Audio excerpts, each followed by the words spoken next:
From Hollywood, Steve Cochran in The Unexpected. The Unexpected. The Unexpected. Life is filled with the unexpected. Romantic, tragic, and mysterious endings to our most ordinary actions. Dreams come true, or dreams are shattered by sudden twists of fate in The Unexpected.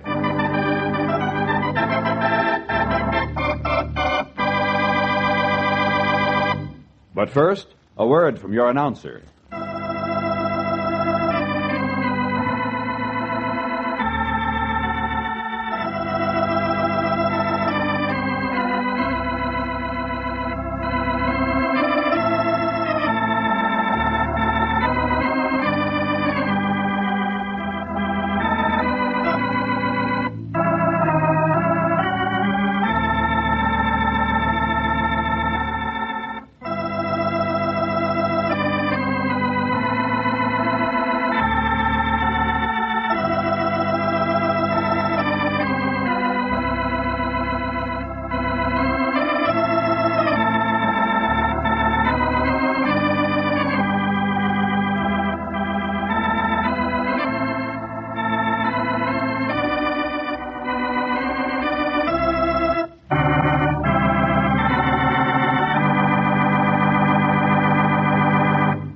And now, Steve Cochran, outstanding radio and screen star in Jailbreak, a drama of the unexpected. I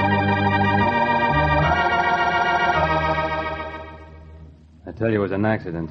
You don't have to believe me, but that's the way it happened. Sure, I've thought about breaking out of prison. Thought about it plenty. So would you if you'd spent 7 years behind bars, eating soggy stew 3 times a day, being shoved around by a bunch of dumb guards. Thinking was as far as I ever got. Westgate was escape-proof. That's right. You can look it up in the books. Or ask the warden. No one ever escaped from there. No one but me. I'd spent the afternoon at the prison dentist having low-grade gold stuffed into a cavity the size of a solitary cell. It was about 6 in the evening, and Tony, the guard from cell block 7, was bringing me across the prison courtyard. All right, Slick, get moving. What's the rush? I said get moving. Watch who you're shoving. Yeah? You heard me. Yeah, I heard you. The way it sounded to me, you were asking for a week in solitary. Listen, you, if I ever get out of here, you better start worrying. But you won't get out, will you, Slick? The warden's so easy on you guys, you won't even try to escape. Yeah, this job's getting monotonous. That's what you'd like. A nice jailbreak, so you can shoot a few of us down like dogs. Save the taxpayers money. That's what we're here for. Ah, shut up. Oh, hope the little woman has a nice dinner on the stove when I get home. Yes, Slick, you don't know what it means to walk out of this place at 6 p.m. and into a clean bungalow and some soft, loving arms. You married, Slick? What's that to you, louse? Oh! Listen, God, watch your lip or I'll slap you right across the mouth. Get the idea? Yeah, I get you. I'll bet when you were on the outside, nobody could talk to you the way I've been talking, could they? Yeah. Nobody could push you around either, could they? You wouldn't take it. But here, you're shrunk down to size, and you don't even mind if I slap you. Do you, Slick? I know what you want, Tony. You want me to fight back so you can really have fun. And I'm going to give you a surprise. I'm going to fight back. How do you like that? I swung a right up that came up from my foot and out my fist. Tony's eyes went glassy and his knees began to tilt out at an angle. Why, you... He tried to raise his club, but I was ahead of him. With another right even harder than the first. Oh. He went down like a deflated dirigible and his head cracked on the concrete. I bent over him and grabbed the .45 out of the holster. Turned to wait for the rest of them. I knew my life wasn't going to be worth much, but I was going to make him pay the highest price that traffic would bear. I waited, tense, fighting mad. But nothing happened. The courtyard was deserted. The guards in the tower were playing blackjack. No one had seen us. No one at all. Tony moaned a little, so I tapped him on the head with his own club. It was fine. The tables were turned, and I felt just like a guard. Then the idea hit me. I knew how to escape from Westgate. Tony was just about my size. We were alone. All I had to do was drag him into the shadow of the wall and switch clothes and walk out the gate. Just another guard checking off duty. It was impossible, but it might work.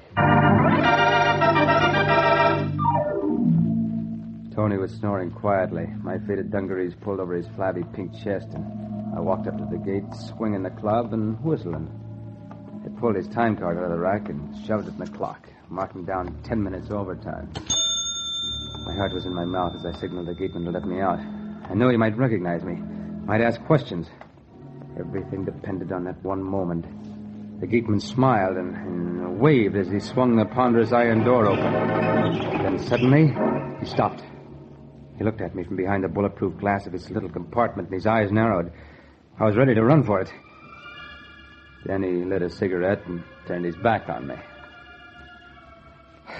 I walked slowly through the gate. For the first time in 7 years, I was a free man.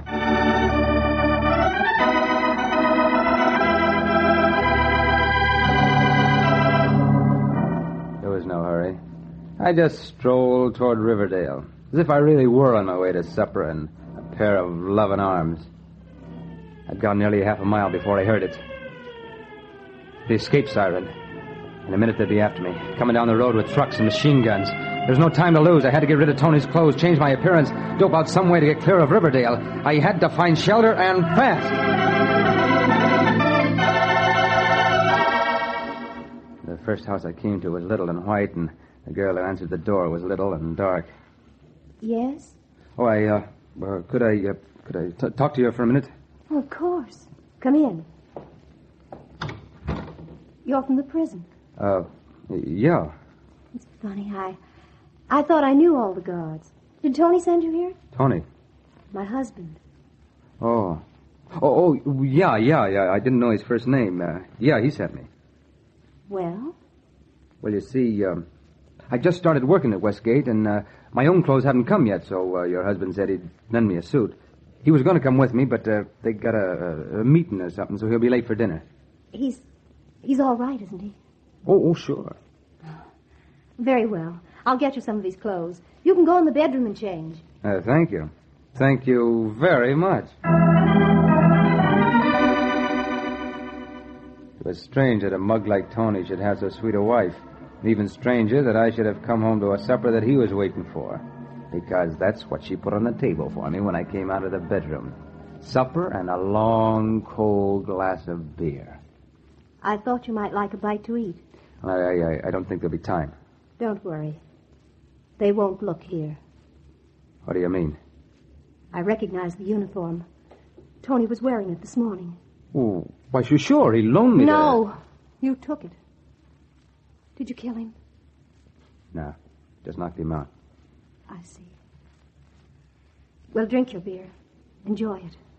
You won't get any more if they catch you. I wanted to kiss her goodbye, but she wasn't the type.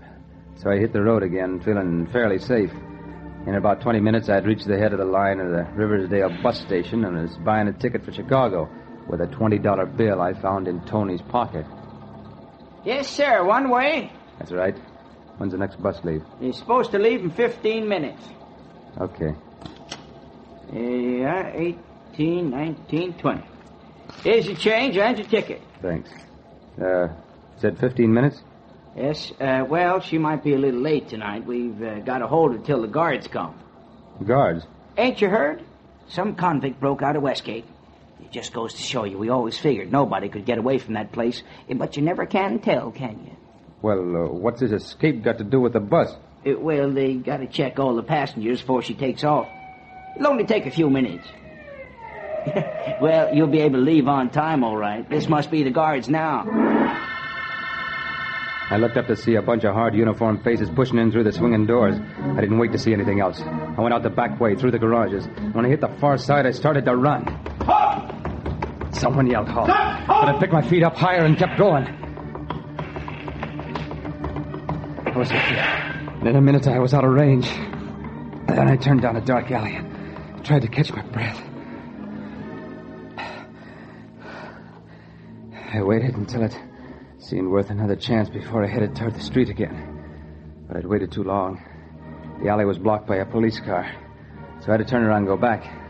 But I couldn't. Behind me were the guards in the bus station. I was trapped. Then I saw the one last long chance.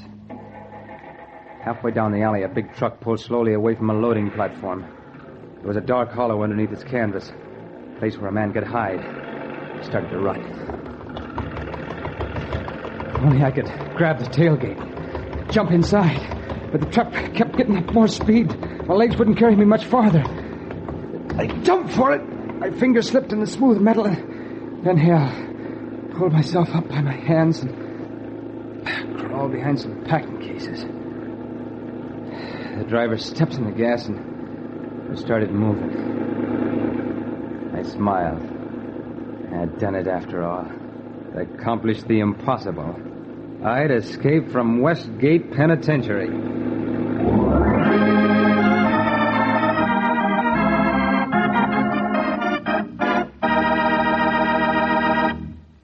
You think the story is over, don't you? But wait. Fate takes a hand. Wait for the unexpected.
And now for the surprising conclusion of Jailbreak, starring Steve Cochran, a Hamilton Whitney production written by Robert Libet and Frank Burt and directed by Frank K. Danzig.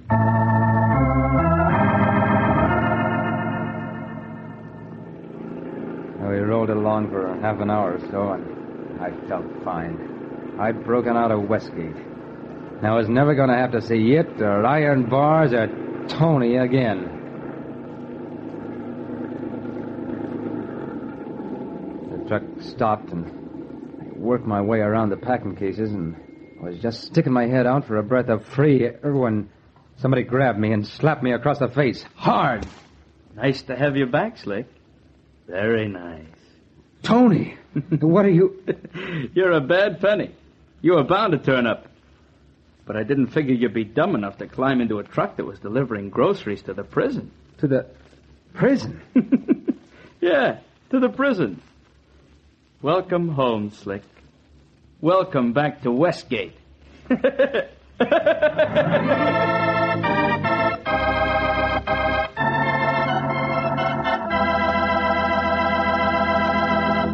Jailbreak starred Steve Cochran. Listen soon for another of your favorite motion picture stars in a drama of the unexpected.